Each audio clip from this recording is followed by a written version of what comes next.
Ал сәлем достар, қалайсыздар? Бүгін сіздерде екінші сабақ, екінші шығарылым біздің YouTube каналымызда сіздерге арнайлап қайттан естеріңізге сала кетейін. Осылай сабақтар түсіріп YouTube каналымызға салатын боламыз. Сіздерден тек қана лайк, комментарий және подписка, қоңырауды басып қоюларыңыз сұралынады біздің еңбекті бағалап кету үшін, достар.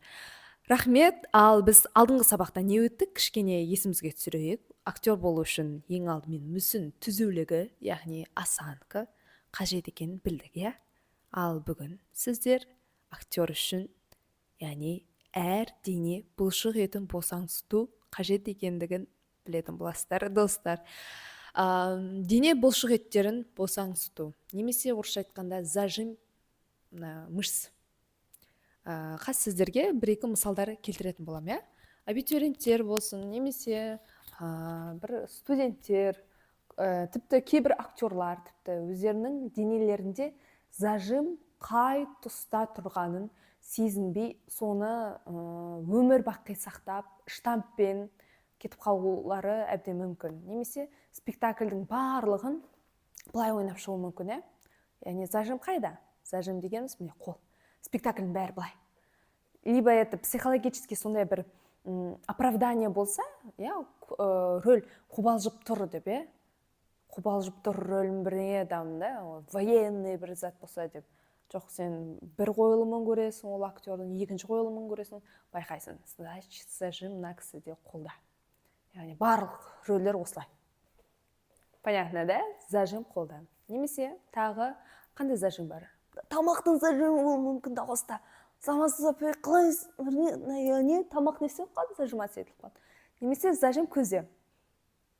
Яғни барлық рөлдерін осылай ойнап шығады. Саламатсыздар ма балалар, қалайсыздар? Яғни қасын қатырып тастады, яғни мына бұлшық ет еркін емес. Зажим деген сөз дене бұлшық етінің ширығуы, тырысуы, Біз қас сіздермен арнайлап ширықтырып, арнайы специальный зажим жасап, денемізді барынша қатты босаңсытып, еркіндікке қарай, сондай бір актерский свободаға қарай жұмыс жасайтын боламыз. Жарай ма, достар? Қазір сіздерге кішкене әлде де теорияны айтып кетемін, чтобы сіздерге барынша түсінікті болу үшін, мен ішімнен жаңағына ойлап отырмын да, сіздер сондай бақыттысыздар, неге тағы да айтып кетейін. Біздің кезде бұлай түсіндіріп беретін ешқандай ұстаздар болмады. Енді сіздер бақыттысыздар. Менде бір-екі кішігірім өзімнің прикусыма арнайлап профилактика жасап жатқан жөнім бар. Бірақ сіздерге кеңес берем, брекет әзір тақпаңыздар. Лучше диплом алғаннан кейін барып, брекет таққан дұрыс. Мысалы, мен брекеттің әсерінен, кесірінен деліге киноға әзір түсе ала алмай жүрмін. Неге? Себебі киноға брекетпен болмайды. Көп кинолар келеді, маған заявка. Кешіріңіз, менде брекет, ренжімесеңіздер, мен 1-2 жылдан кейін брекетімді шешемін, может, тогда получится деп жазамын. Сол себептен де балалар әзір брекет тағып керек емес. Егер десіз 8-ші, 9-ші, 10-ші сыныпта бір 11-ші сынып бітірмей, университетке бармайтын болсаңыздар, брекет тағып алыңыздар, чтобы быстро прикусты дұрыстап алу үшін. Ал оқуға түсіп алғаннан кейін брекет, ол өте қиын болады, достар. Прям өте қатты мешать ететін болады. Мысалы, менің қазір өзіме де қатты кедергісін келтіреді брекет. Жақсы. Мүсін түзілгеннен кейін бізде не ол? Дене бұлшық еттерін босаңсыту. Дәптер арнаңыздар, достар. Менің әр айтқан шығарымдарында түртіп конспект жазып алыңыздар. Түртіп жаттығуларды жасаңыздар. Күнде тайм менеджмент ретінде дисциплина қойып, сағат 10-нан 11-ге дейін Гүлханым апайдың жаттығуларын жасаймын деп өздеріңізге прям бекітіп алыңыздар. Жарай ма, достар? Келістік қой. Дисциплинаны қолға аламыз. Неге? Актер деген солдат дейді. Бір ұлы режиссер айтқан екен. Яғни актерлық өнерде де армиядағыдай тәртіп болу керек. Сол себептен де мықты актер болғыларыңыз келсе, дисциплинаны сақтаңыздар. Енді тағы да теория айтайын. Мысалы зажим тіпті іште де болуы мүмкін. Яғни біз кеше мен сіздерге көрсеттім, демалу жаттығулар. Зажим іште болса, тіпті ауаны еркін жұтып, еркін шығара алмау, ол да бір зажим.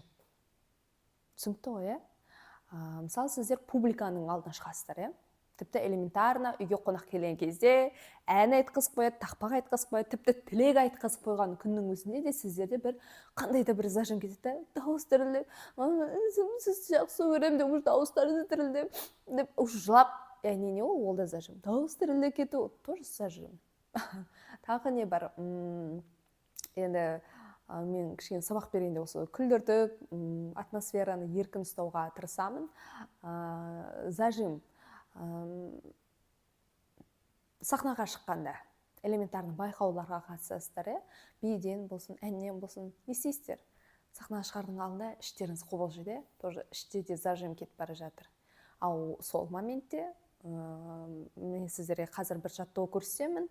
Имтихандардың алдында, сахнаға шығар алдында, публиканың алдына шығып сөйлердің алдында мына жаттығуларды жасаңыздар. Ең бірінші ол әрине дем алып, дем шығарып, біз өзіміздің миымызға сигнал береміз. Яғни все нормально, бәрі жақсы, менің қолымнан келеді деп, яғни біз психологиялық тұрғыда өз-өзімізге жәрдем береміз.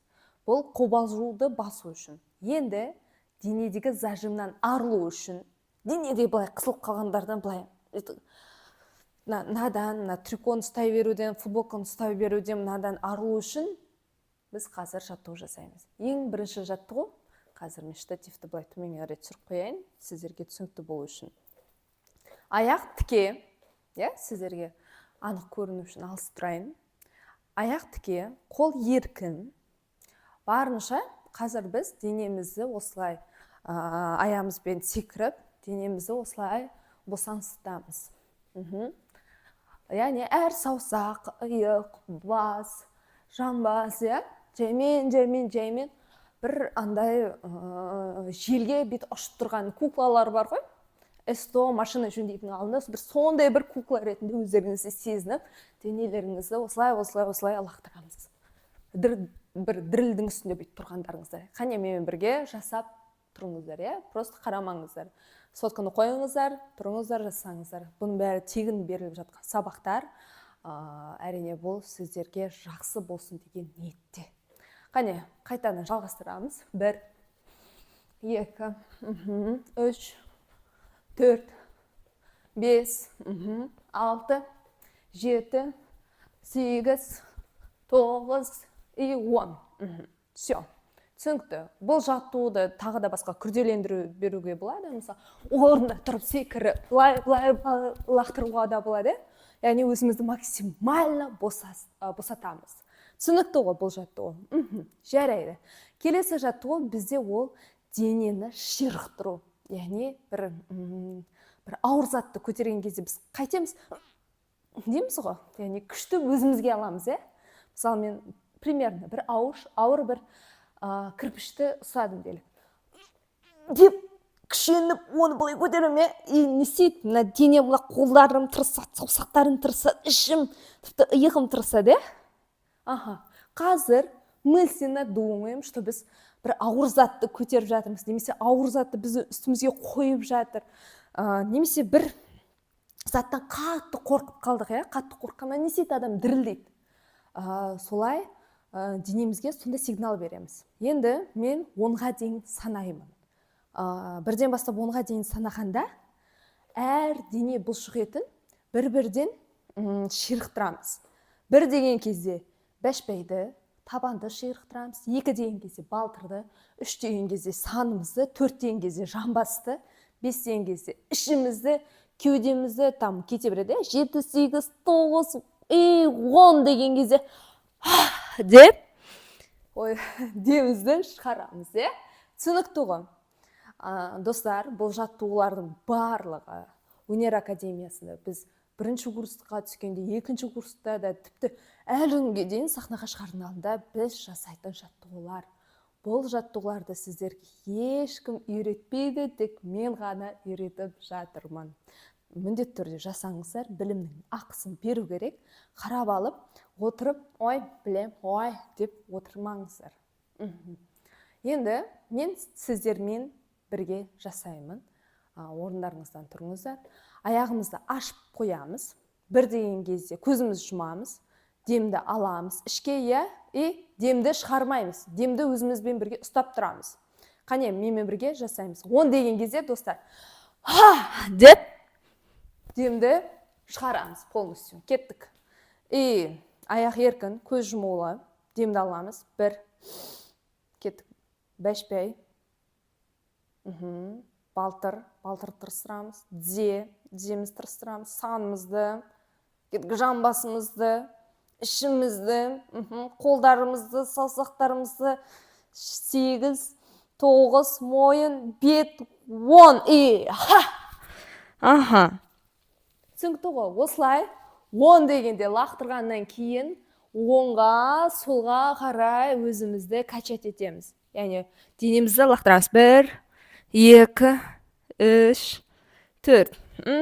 Түсінікті ғой. Мына жаттығу, достар, міндетті түрде емтиханға кірердің алдында, емтиханнан кейін де, тіпті ОБТ-ға кірердің алдында да жасаңыздар. Бұл сіздерге бір мини шпаргалка. Осылай әр частьті бір жаттығулардан көрсетіп отырамын. Біздің курсты толықтай алатын болсаңыздар, біз әр жаттығуды ашып, сіздің денеңізді ұстап тұрып, бет тұрып, енді жеке подходтармен жұмыс жасайтын боламыз. Бір емес, бірнеше жаттығулармен сіздерді комплексны қамтып, денеңізді барынша еркіндікке жеткізетін боламыз. Сонымен бүгін сіздер 2-3 жаттығуды үйрендіңіздер, еске түсіре кетейік. Ең бірінші, денемізді сілкіп лақтыру, потом секіріп лақтыру, кейін үшінші, ол 10-ға дейін әдейі санап, денемізді тырыстырып, көзді қастым, бәрін тырыстырып, 10 деген кезде лақтырып, еркіндікке жету. Понятно? Бас айналуы мүмкін, бір құсқыңыз келіп, бір өт көтеріліп кетуі мүмкін. Это нормально. Себебі сіздер қанның айналымын жылдамдаттыңыздар. Бұл норма. Тек терезені ашып, кішкене отырып демала тұрыңыздар. Немесе анализ тапсырып көріңіздер. Доғдырға барып. Жарай ма? Сонымен бүгінгі сабақ сіздерге түсінікті болды деп ойлаймын. Сонымен зажим деген ол бізде денедегі бұлшық еттердің ширығып қалуы. Тырысып қалды. Дене, яғни соны босатамыз. Мына жерін тырысып қалды ма? Значит, мына жерді босатамыз.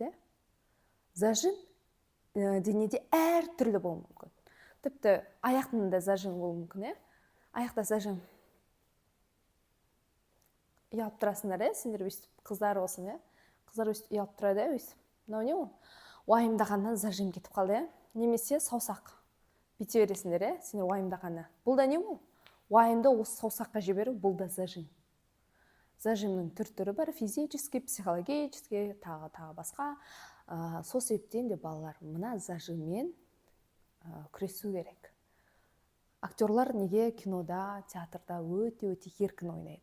Себебі олардың бойында, тіпті психикасында зажим, ширығу мүлдем жоқ. Қазірден бастап мидағы рамканы алып тастаңыздар, өте еркін ойлауды өздеріңізге әдетке айналдырыңыздар. Сүйікті біздің көрермендер, ұнаса лайк басыңыздар, комментарий жазыңыздар. Мен сіздердің қолдауларыңызды күтемін, маған шабыт сыйлаңыздар, осылай күнделікті шығарымдарды шығарып отыруға. Бүгінгі сабақ аяқталды. Сіздермен бірге болған Гүлханым апайларыңыз. Пока.